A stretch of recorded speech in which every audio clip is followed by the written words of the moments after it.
नमस्कार my dear friends.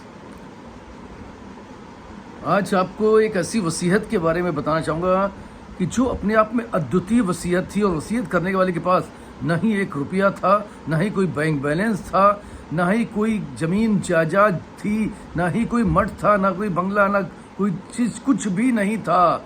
उसके बाद भी उसने अपनी वसीयत लिखी।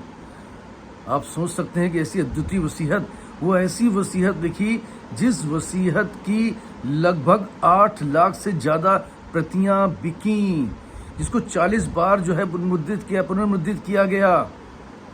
ऐसी वसीयत जो भारत के संग्रहालय में रखी गई और आज भी सुरक्षित है, संरक्षित है। आप सोच सकते हैं ऐसी वसीयत क्या लिखी गई होगी और इस वसीयत में क्या होगा।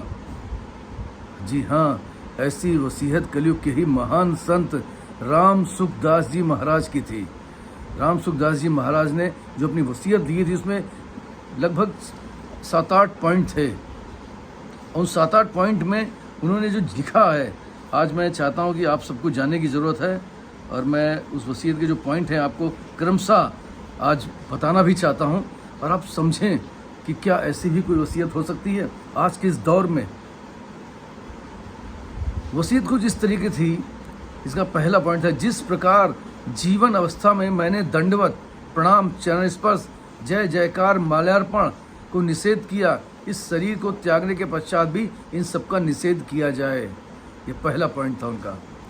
जिस प्रकार जीवन आस्था में मेरे नाम से ना कोई मठ है, ना कोई आश्रम है, ना ही कोई मेरे नाम की पाठशाला, गौशाला इत्यादि है, ना ही मेरे प्रवचन आदि के लिए कोई चंदा आदि इकट्ठा किया गया है, इस देह को त्यागने के पश्चात भी इसका पालन किया जाए।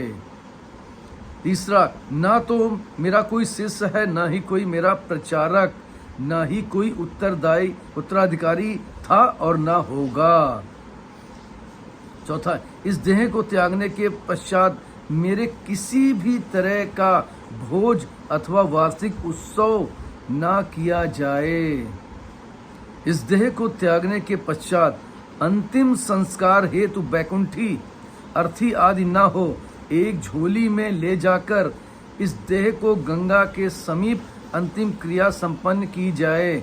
यदि गंगा ना हो तो जहाँ गायों का विचरण होता है वहाँ पर मेरा अंतिम संस्कार किया जाए। छठवां था, मेरी देह एवं उनकी अंतिम संस्कार की कोई तस्वीर अथवा छाया चित्र न लिया जाए, न ही कोई ऐसा कोई कार्य करे तो उसे रोका जाए।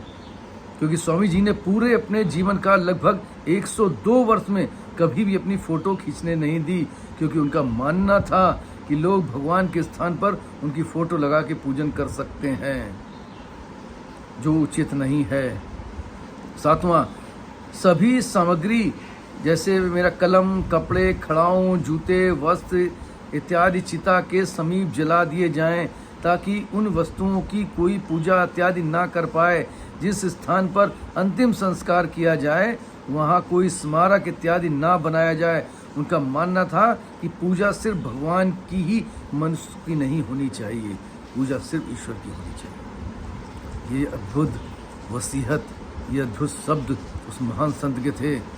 8वां लिखा था कि व्यावसायिक सामग्री, दुकान, कैलेंडर आदि में जहाँ विज्ञापन में धनोपार्जन किया जाता है वहाँ अपना नाम तक छपने से निषेध करता हूँ। उनकी हस्तलिखित वसीयत प्रतिलिपि आनंद आश्रम, रानी बाजार, बीकानेर, राजस्थान में संरक्षित है।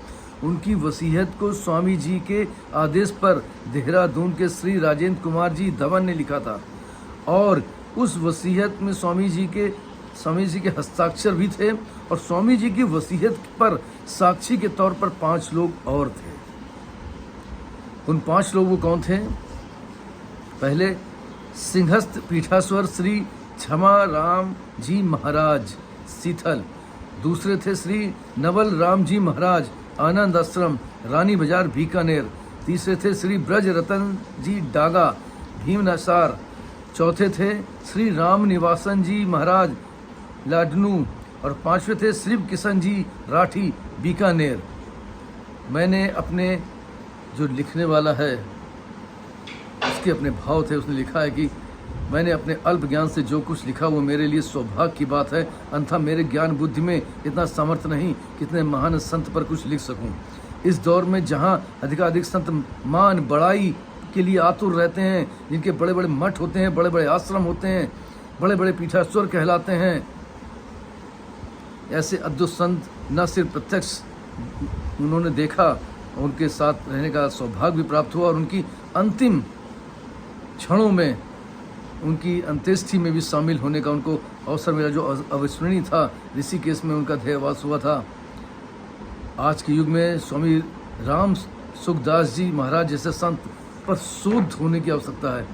आप सुनिए, आज जरा सा लोग कीर्ति पा जाते हैं, जरा सा ज्ञान आ जाता है, लोग उसको पखरना शुरू करते हैं, वैभव बनाना शुरू करते हैं। मठ और मंदिर उनके नाम से, गौशाले उनके नाम से, तमाम ट्रस्ट उनके नाम से चलते हैं। लेकिन ऐसे में संत जो थे रामदास जी ने, उन्होंने अपने नाम कुछ भी नहीं उन्होंने कहा कि जैसा मैं आया था वैसा ही मैं जा रहा हूँ। एक काया लेकर आया था, एक काया समाप्त कर दिया, कुछ भी नहीं। इतने अद्वितीय संत, इतने महान संत, इस वसीयत को जो है संरक्षित किया गया है, इस पर शोध किया जाता है। 8 लाख से ज़्यादा प्रतियाँ जिसकी बाजार में बिकी, 40 बार इसका पुनर्मुद्रण किया गया, छापी गई। आप समझ सकते हैं कि हम ये भावना या उनसे प्रेरित नहीं हो सकते हैं। कुछ भी इंसान नहीं लेके जा सकता है, और उस संत के पास, उस इंसान के पास कुछ नहीं था। लेकिन आज भी लोग आदर और सम्मान से उनका ध्यान करते हैं, उनका मान करते हैं, सम्मान करते हैं। ये सब संसारिक भौतिक चीज़ें हैं, सब यहीं आनी है, यहीं रह जानी है। इनके लिए मोह, लालच, ईर्ष्या, घृणा, तृष्णा, घमंड, अहंकार जैसी चीज़ों को कभी नहीं लाना मित्र। ये सब यहीं चला जाना है, कुछ आपके साथ नहीं जाना है। आपके साथ सिर्फ जाना है आपके द्वारा किए गए मानवता के कार्य। अगर उस मानवता की तरफ आपका एक भी कदम बढ़ता है तो आप समझ लीजिए आप स्वर्ग में अपने स्थान की ऊंचाई को एक कदम और बढ़ा देते। विचार करिएगा, यहाँ पर काम करिए, कर्म करिए, अपने जो आपका दायित्व दिया है उनका निर्वहन करिए।